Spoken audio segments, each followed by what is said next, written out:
এই ব্লগটা 5 সেপ্টেম্বরের, মানে শিক্ষক দিবসের। আমার মনে হয় সব থেকে বড় শিক্ষক হচ্ছে সময়। সময় আর বাস্তবতা তোমাকে যা শেখাবে সেটা কোনো বইয়ের পাতা বা কোনো শিক্ষা প্রতিষ্ঠান তোমাকে শেখাতে পারবে না।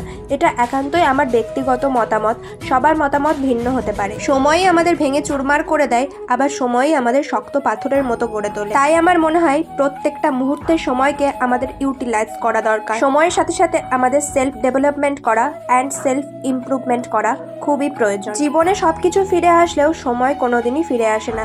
তাই আমার মনে হয় প্রত্যেকটা দিন, প্রত্যেকটা মুহূর্ত সুন্দর করে কাটানো উচিত। আর সময় যখন তোমার খুব খারাপ যায়, তুমি ভেঙে টুকরো টুকরো হয়ে যাও, তখন সেই টুকরোগুলোকে তুলে কিন্তু তোমাকে নিজেকেই জোড়া লাগাতে হয়। শিক্ষক দিবসের দিন আমি একটা নিজের জন্য কেক এনেছিলাম, কারণ ঠিককে ঠিক আর ভুলকে ভুল বিচার করার ক্ষমতাটুকু অন্তত আমার হয়েছে। সময় আর নিজের থেকে বড় শিক্ষক আর কিছু হতে পারে বলে আমার মনে হয় না।